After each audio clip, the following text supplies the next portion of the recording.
Vacation time is over. Now let's talk about some of the things that I missed.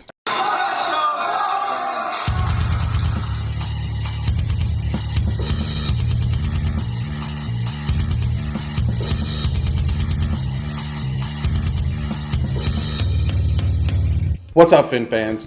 So I'm back from vacation, literally. I got back like maybe about 2 hours ago. And there's a ton of things I want to talk about. Got my notes. Two things, two non-Dolphin related, but one of them's kind of Dolphin related. I feel like you guys already know where I'm coming from with this one. Some moves the Dolphins did, and then we will get to your guys' comment and go from there. But the first thing I want to talk about, so I'm literally like driving down to Washington for my vacation, and I see that the Jets fired their GM and made Adam Gase their intern GM. Wow. So you're telling me you watched what Adam Gase did to the Miami Dolphins for 3 years and you thought, this is a good idea, let's make him our GM. Like, seriously? How do you let your GM come in, right? Sign some massive contracts, trade for a guard, do all these moves, right? Then you fire him. So not only does he sign Le'Veon Bell, not only does he sign CJ Mosley, not only does he trade for Osemele, the guard, not only does he make your draft picks, he gets the number one pick, he makes all these picks for you, then you fire him. And then the rumors in the rumor mill is that him and Adam Gase were not getting along. So they fired him and they kept Adam Gase. So now, not only does Adam Gase have control of the 53-man roster, now he has control over trades and everything else. So you think to yourself, what could he possibly do? Well, as soon as he becomes intern GM, he trades Darren Lee to the Kansas City Chiefs for a 6th round pick next year. A 6th round pick. A 6th. Like, for Darren Lee, I get Darren Lee's not going to start. CJ Mosley's going to start. Darren Lee would be a backup or, a special teamer. But for a 6th? It makes me laugh. It honestly makes me laugh. And then there's a lot of rumors going out there that he does not like the Le'Veon Bell signing. He doesn't like how big the contract was that Le'Veon Bell got, and that there's turmoil between him and Le'Veon Bell. And it's so funny because everyone kept saying, look at what the Jets are doing in the offseason. Look at what the Jets did in the draft. Dolphins are going to be 4th in this division. It's going to be between the Bills and the Jets to take over the Patriots for this division. And then they like to say that the Dolphins are a mess right now. They're tanking and they're not going to win anything. The Jets always put themselves in a circus. They always make themselves look like this, and it makes me laugh. Jet fans, I hope you're watching this. You guys, when you got Adam Gase, you thought, oh my God, this is it. He's a good move. Not all of you guys, but a good amount of you guys were like, this is a great move. He's going to turn this team around. He's going to help us. But when he was with the Dolphins, you bashed him. But then when he came to your team, you loved him. And now he's got full and utter control of your team. And he's going to shit the bed. Calling it now. He might win you a few games. He might go on a nice little tear of winning 2-3 games. You start thinking, Adam Gase is the guy. He's learning from his mistakes in Miami. And then he's going to shit the bed. And then all of a sudden, your guys are going to want Adam Gase out of there. One and done, Adam Gase with the Jets. Watch. The other thing I want to talk about is Patrick Peterson, 6-game suspension. That came yesterday. Supposedly, he tried to cover up his PED. So normally it would have been a 4-game suspension, but being that he tried to cover it up and dilute the sample, ended up being a 6-game suspension. They were trying to trade Patrick Peterson supposedly before this happened, but now it's a 6-game suspension, so it's probably going to be hard for them to trade him. Or maybe even easier that they'll just eat it and just probably trade him for like a 6th. Jets. You get Patrick Peterson with this game suspension, you get a 6th for him, but he's trading Darren. Jets. Those are other teams. Let's talk about the Miami Dolphins. Let's talk about this team and this team and this team and this team and this team and that's not the Dolphins. And all of this team and this team. Let's talk about the Dolphins, right?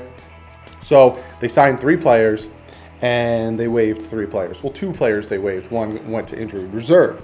So guard Kyle Fuller, he played initially with the Texans and then he went to the Redskins. Didn't play much. Some of the signings I'm about to talk about aren't big, aren't like instant starters, instant make better, but they're good competition. And that's what the Dolphins are doing right now. They're bringing in competition, they're signing competition, they're signing guys to make this team better, but not superstars. So guard, Kyle Fuller, not corner, Kyle Fuller. Dolphins signed him. He was with the Texans, like I said, with the Redskins. It's a 1-year contract. It's nothing big. Bring him in. Then defensive end Nate Orchard. They brought him in, signed him. He was a 2015 second-round pick to the Cleveland Browns, young, 26. Again, these guys are not technically, but they're young.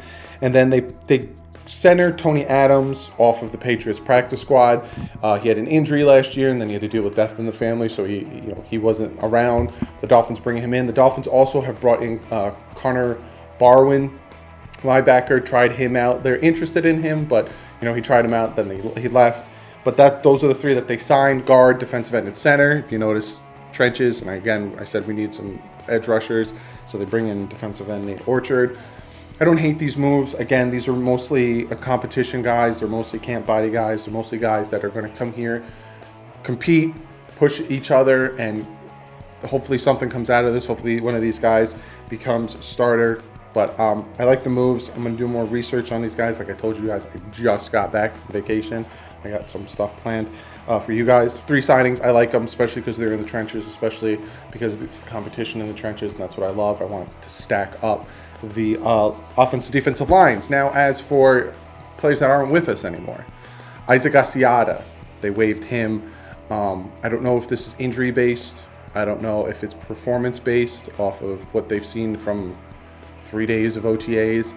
But he was waived. Center Kirk Barron, he was waived. I'm pretty sure we just picked him up, but he's waived. And then wide receiver Ricardo Lewis is put on IR. Had a stroke. Put on IR. That is pretty much what the Dolphins have done. Essentially OTAs day 3. Again, I'm going to put some video up here of some nice plays that were captured so you guys can see some of the things that happened at day 3 of the OTAs. Miami Dolphins. If they put stuff out, if there's vid footage out, if there's pictures out, I will put them in my videos so you don't get bored just sitting here talking to me. But with the moves that the Dolphins did, I could see them doing more moves, especially with more OTAs going on, especially with more stuff going on, cuts and all that stuff. I can see more moves happening because they're going to start to see, okay, this guy's struggling, we need help in these areas, we need to bring some guys in, potential trade partners, stuff like that. But like I said, I like the moves. I like who we've brought in. Again, they're camp bodies, they're guys to push, especially because one of them literally came from a practice squad. The other 2 really haven't performed much. I think Nate Orchard had like 3 sacks, didn't do much. Kyle Fuller played about 8 games in 2 years. These aren't big guys, big names that are going to really blow you out of the water, but they're competition, and I like the moves they're doing, and then the waving. I hope they bring back Isaac Asiata. He never really got a chance with Adam Gase. I don't know, again, if it's injury-based. I'm going to do more research into these things, but from what I know, off the top of my dome, I would like to see him be brought back, but, they let Isaac Asiata go and brought in Kyle Fuller, so it's like a switch at guard. See how that all pans out, but, yeah. Be sure to comment below. Let me guys know what you think. Let me know what you guys think of the whole Adam Gase New York Jets situation. I know this is predominantly Miami Dolphins based, and we normally talk about Dolphins, but it's just hilarious to me how gung-ho a lot of these Jets fans were that Adam Gase was signed with them, but when he was with us, they bashed it, and it makes me laugh. So comment below. Let me know what you guys think about that. Let me know what you guys think of the Patrick Peterson situation.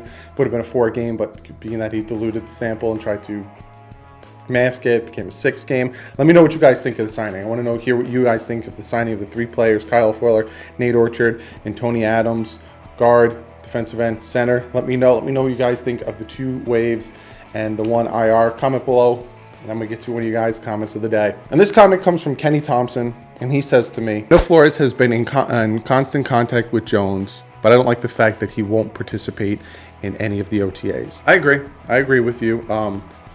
They have that, like I said in that video, which was OTAs day 2. They have that. They've been in constant contact with each other, and I understand where a lot of you guys are coming with Rashad Jones and him not being there and building the team, camaraderie and teamwork and all that stuff. But where I'm coming from, because it doesn't bother me. Again, this is voluntary. Odell Beckham's not at camp. Le'Veon Bell is not at camp, which that's nothing to talk about because the whole turmoil there. Jason Taylor used to, miss on OTAs. A lot of these vets just don't go to OTAs because it's voluntary and they're taking care of themselves. They're getting themselves into shape to, get ready for the season. Now, again, I'm not comparing Rashad Jones to these players. I'm not comparing Rashad Jones to Jason Taylor because I can already hear the comments of the two different players, Jason Taylor, this, and that. And I know a lot of you guys hate Rashad Jones because he gave up on the team. I don't think he gave up on the team. I think a lot of things go into play. You can't look at a corner or a safety and say he fell off the end of the year or he disappeared at the end of the year. Did you watch the tape, or did you notice that the defensive line wasn't getting any pass rush or any stop? So you have your corners running around there with chickens with their heads cut off because the quarterbacks have 9 years to throw the ball. So this is my last time talking about the Rashad Jones situation, and then I'm going to move on from it. Again, it does not bother me Rashad Jones isn't there. If he's not there for mandatory minicamp June 4th to the 6th, then I will be bothered. I don't think he's going to miss all of OTAs. I would like to see him come for at least the last week or next week's OTAs. But if he doesn't, he doesn't. It doesn't bother me. Like I said, there's been vets, especially on the Dolphins, that have just missed out on OTAs because it's mostly for the rookies. They're not even making contact. They're just running around playing flag football, and then fluke accidents happen and injuries happen like we've already seen with a few teams losing some players. He's rehabbing his shoulder. Don't bother me at all. But be sure to comment below. Let me know what you guys think. Thank you guys for commenting so much. Want to talk about something real quick because you guys commented a lot in my last video. We broke 5K. I told you guys in the last video I was very close. I was 6 away. We're now 75 subscribers over 5K. I want to thank you guys so very, very, very, very much. I'm going to make a video Sunday, a 5K video. Obviously, I'm going to do a giveaway. This is big. This is halfway to 10. And 10K is a really big goal of mine. I'd be super pumped and super ecstatic to make it to 10K. So this is a halfway goal, so I'm very excited. I'm either going to make a video or I'm going to live stream on Sunday. I'll let you guys decide. If you guys break 300 likes, I'll go live Sunday at 7 o'clock. So be sure to hit that thumbs up and be sure to comment below. Let me know what you guys like or want, video or go live. I feel like most of you guys are going to want to go live. It's different when I get to talk to you guys. But be sure to follow me on Twitter. A lot of you guys started following me on Twitter, especially on times like the past 3 days or 2 days when I go on vacation or when things happen that aren't predominantly a rush for me to make a video, like trades or anything. I can put the information out there, and also you can retweet and see the things, and also Instagram. So be sure to follow me on Instagram. Be sure to check out the Bit Boys, putting videos out 3 to 4 times a week, not a day. But we're start playing. I'm going to do another Madden video on there. So be sure to go over, check out the Bit Boys. Give this video a thumbs up. We're getting that much closer to training camp, which means we're getting that much closer to the season. So be sure to give this video a thumbs up. Be sure to give this video a thumbs up because it'll let me know that you guys want me to go live Sunday, 7 p.m. Eastern Standard Time. We'll talk about 5K. We'll talk about everything Miami Dolphins. I'll discuss what the giveaway will be, what all the stuff entails for all that.